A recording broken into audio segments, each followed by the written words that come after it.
Alright everyone, what is up? My name is Makiniko and welcome to a slightly new thing we're doing on the channel.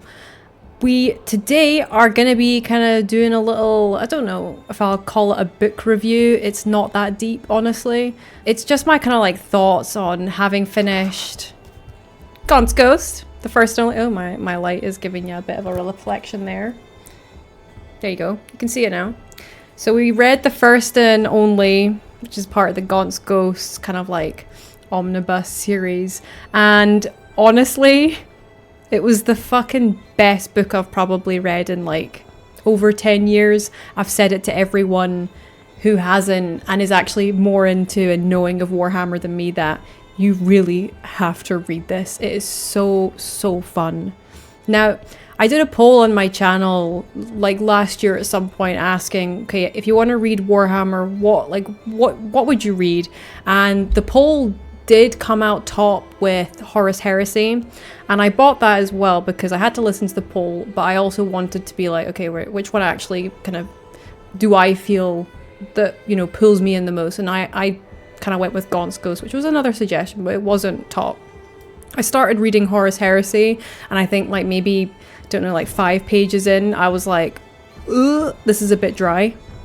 So I stopped and felt a bit kind of disheartened at the fact that I was like, oh man, I've just like become accustomed to this wonderful universe of 40k. Everyone said that they love this, and I'm just not, I can't get into this. I know I only gave it 5 pages, but with a book for me, you know, it just felt like something I couldn't really do. I will go back to it and just give it more time, because people say it does take a bit of a minute to get into it. Is that a fish? Yes, Lauren, it's a fucking fish! Give me a minute! So it's my kind of bad that I left it. But I then began with Gaunt's Ghost, and I think literally like the first page had me. I was already so engrossed. I was like, oh shit, this is fucking good. I want to read all of this like right now. And you know, the start of the book was like the first chapter. It's really weird. My silly brain. I don't really know how I've done this, because I went back and I was like, how did I mistake this? So at the start of the book, you're kind of on this a ship. I can't remember any of the names, okay? Like, please forgive me. Just please, I ask you, just do that for me. And you know, you're on a ship. You're getting a kind of like message in through a psyker, or you're trying to retrieve this message from a psyker, and it's really fucking important. And chaos are kind of chasing you and whatnot. And you know, the captain. And I thought that the captain in the first chapter was Gaunt. I don't know why, because it literally didn't even use his name once. So that's fucking silly. So you know, these guys are they literally just receive the psyker message, and all of a sudden chaos comes out of nowhere and like liquefies them to absolutely fucking nothingness. So I was like, okay, first chapter, the guy dies? What? I was like, so now I have to read 15 books and I know the guy's gonna fucking die. I was like, I don't really know, because it's kind of like, you know, once you kill everything at the end of something and it's pointless, was it worth it? You know, like kind of like Cabin in the Woods and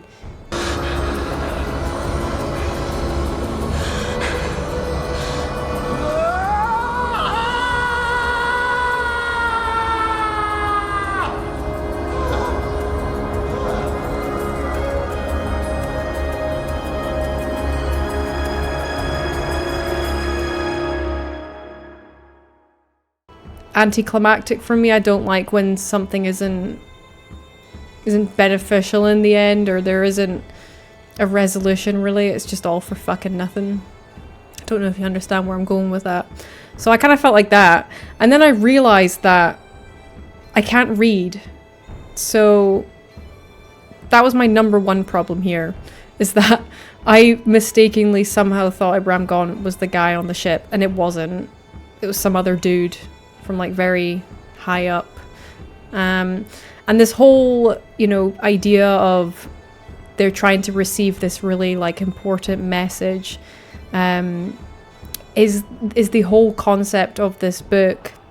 Everyone's trying to get their hands on this message, really. Now, I'm going to warn you. So I will be going into spoilers. So if you haven't read this and you do intend to, I would stop the video right here and go ahead and read it yourself. But if you're not bothered and you have read the books, you can continue and we can have a little chat. I don't have any time for any gossip now. Eh? Yes. Look at you. And yeah, so throughout this book, you're kind of like going back and forth between different kind of like timelines, which I thought was very clever. Each chapter, or I don't know if you really call it chapters, but you know, you kind of go into Ibram's kind of past as a boy and him like going through the ranks, just kind of briefly, and it introduces his uncle, who basically tells him that his dad is dead. So you then kind of learn that story, and it transpires that the uncle was the one who abandoned his father, so his brother, which is fucked up. And I wouldn't say that's very loyal in the 40k universe. Like, people will, you know, it's very much brother, like, I will sacrifice myself so you can fucking live, is what I've kind of understood, you know. It's a very much like, I will die for you, right? And the fact that this guy didn't, it's very, very cowardice. So when Ibram, or Ibram, I don't know if it's Ibram or Ibram, so he kind of grows up and he learns to realize that his father was actually left, well, not defended or helped by his uncle, so he died. And they have this battle, and Ibram gets like a massive, I think, chainsword slash into the belly. So you think he's down and out, but I think once you realize that there's going to be like 15 books, you're kind of like, right, he can't die, can he? If it's about him, he can't die. So I mean, I quite like the knowing that obviously when these were just coming out, which I think was like in the 90s these first came out, people were kind of waiting for the next one, and not ever knowing if they were going to get the last one. But we know there's 15, so I mean, he might die in the end. I have no idea. Haven't got there. But I also I did just buy Ghostmaker, so I'm about to start that next. I haven't started it at all. I've just not had the brain space to start it. But what I would say is that they are very easy reads. They're quite comedic, and yeah, I would just say that they're very, very fun to read, as well as like that whole serious note. I'll go into a bit more of that. So going back to what I was talking about, gets a massive punch to the gut with a chainsword, which can't hurt, can it? But he managed to take out his uncle, so he kills his uncle, and he can do, because, you know, as your like commissar or whatever he was, I know there's a bit more to that title, so he was able to kind of input that divine justice, is what they probably called it, on his uncle for abandoning his father in battle. So there's like that whole kind of family aspect to it, as well as like what he's doing today. So the Gaunt's ghosts, Gaunt, main character Ibram Gaunt, and you have the ghosts, which are the first and only, which hence the name of the book, are the men from Tanith. Now Tanith is this planet that was apparently very peaceful, it was lovely, and the Imperium came to take some men for the war. And as I think men were boarding the ship and some had already flown, chaos all of a sudden comes and just completely obliterates the planet. So these men are left with nothing. They have nothing. I've got nothing left. I've got nothing left. And hence they are called the first and only, because they are the first Tanith to ever be in the Imperium army. And they're also the only, because there's none of them left. They were all, like, the rest were obliterated. And, you know, throughout the years, like, you know, lots of them died. And Ibram is the one who's leading them now. And he seems a very, very just noble character. You know, he's learned their language. He has, you know, every moment that he gets, he says, you know, I'm with you to the end. And he's just this very, very likable character. And I think that is really important for a book, that you have this main character who you want to know about more, like you want to stick by and see how their life goes, their story, or like, you know, what even made him into this incredibly loyal, brave man, you know. So we, you know, hearing about the different times in his life are really interesting. It gives you that backstory and that depth to the book that you probably look for in a series if you're going to be focusing on it. So that was really nice. The whole thing about the kind of plot, right, we'll go back to that. At the start, you get a message from a psyker. We have no idea what it is. So we're kind of like, oh my gosh, like, what is this? And I was kind of like, why'd you kill Ibram? Dumb. So dumb, because you didn't. You never said that. So it kind of moves on. You're fighting a war against chaos. Quite this heroic battle of that. He's on this minecart. What now? Hope you like thrill rides. Basically, and just bombing and shooting everything, and he's just a hero. Gaunt is just a hero, is what we've heard of from this so far. He's just an absolute hero, and his little cadets of the Tanith are just absolutely amazing as well. Like, you kind of hear bits and pieces, but be careful, because don't hold on to someone too closely, because they're probably going to die, which is what I found here. I was like, oh, this one has been talking a bit more. They seem to be getting a bit closer, than bam, they're dead. The chaos just seems to absolutely end them by taking away half their torso, which is just lovely. Just gross. And, you know, once that battle of the chaos, well, the first one is won and over, you then, you know, go to a little planet that's safe. You kind of party, you enjoy the, you know, the war win, I guess. And apparently there's this man in the Imperium, and he is not happy that you have taken the win from him, because it's not the first time you've done it. So there's a little jealousy going on between the ranks, and this is a big focus on the book as well, because everyone's trying to get their hands on this message, and Gaunt doesn't really care. He's not trying to get his hands on it. He doesn't know anything about it. He's not involved.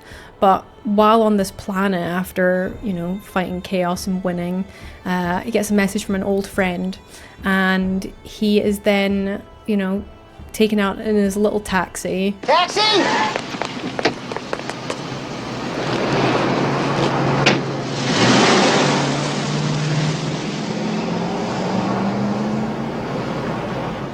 Meets this, well, not his friend, but some man who then gives him this secret message.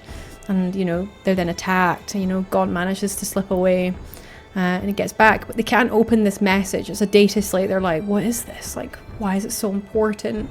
So Ferid, the friend that Gaunt had, you know, obviously been in war with before, is the one who gives him this little message. So he's like, right, okay, I trust this guy. Going to try and find out what this data slate says. It must be important, because it was from that ship at the start. Remember me saying it was a message received. So whatever it is, it's really, really important, and they've never even heard of messages coming from this ship. It's like super important, like very top tier stuff. And all while this is now going on, while they're now on a ship off to fight another war, another, I guess, band of brothers in the Imperium are also after this data slate for basically the reason that someone was promoted to War Master, and he was younger, a bit less experienced than the one who was probably, well, who thought he was next in line. So this made the one who thought he was next in line, I can't remember names, but that's just me being put on the spot. So he thought he was next in line, he didn't get it, he gets all jealous, so he kind of makes this ploy to overrule that War Master and kind of take it for himself. So They're trying to get the data slate because apparently that's the key to overthrowing them and becoming the new War Master. So they want the guy who wants to be War Master, and he's got another guy working underneath him who really hates Gaunt because I think he's taken a few of his wins or something. It's just a bit petty.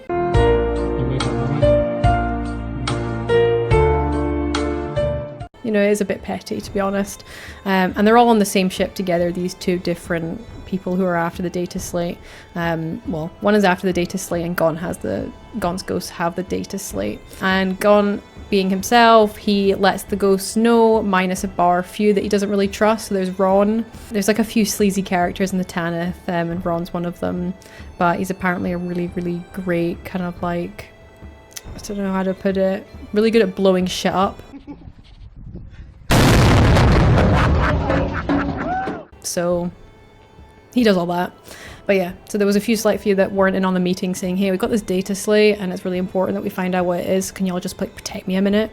And we might be fighting our own brothers, but they're going to try to kill us, so you have to kill them back. It's heresy what they're doing. So this whole thing kind of goes on the ship, and they're after the data slate.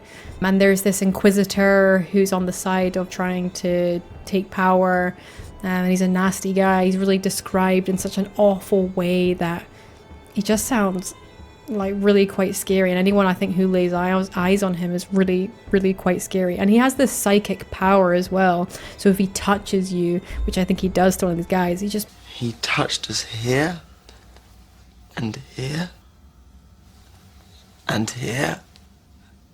The bumhole. Puts them into an absolute shock, and they just seem to go down like they've seen some stuff you really don't want to see, is all I'm saying. So that was something. And he manages to take Ron, and that's a thing. So we think that Ron is now being kind of experimented on by this Inquisitor. We don't really know where that's leading. All while Gaunt is trying to uncover what this data slate means, like what's in it, what is all this, why are they after this, all while trying to evade another Imperium kind of group, I guess. So all this is going on a ship. They managed to uncover what the data slate means, and it's basically a weapon. So they are off to fight Chaos and try and retrieve this weapon. Now, the other people know, but they don't know the location or whatnot, so they are all just following Gaunt. So Gaunt is now, with his ghosts, on a planet. He has Chaos enemies in front of him, and he has the Imperium betrayal service behind him. So he is literally surrounded by people that want to kill him. So you're just like, oh shit, this is bad. This is really, really bad. But they're all aware, like the ghosts are, they're renowned, like they wear these cloaks that are like kind of camouflage, so you can't really see them. And even though they're not like heavily armored, or they are just very, very good at what they do.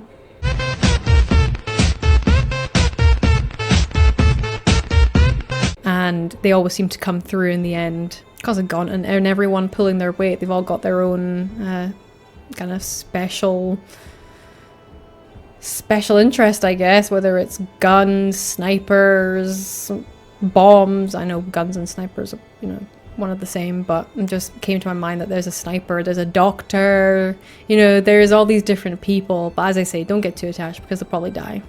Yeah, that's Warhammer 40k for you, isn't it? So yeah, we're surrounded on all sides. What is going to happen?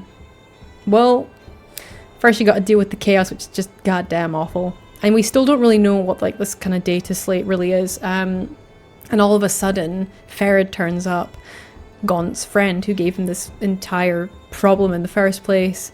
Gaunt's like, oh my god, this is great that you're here. Let's go do this. So they get into this little cave system and they try and locate it. But the chaos is so strong, like it kind of overtakes like their lamps, like it just sucks all the energy out of everything, so it's just really difficult. And the chaos have these awful weapons which just basically disperse massive kind of tyrants of metal that is just shrapnel basically, and will just tear you to smithereens.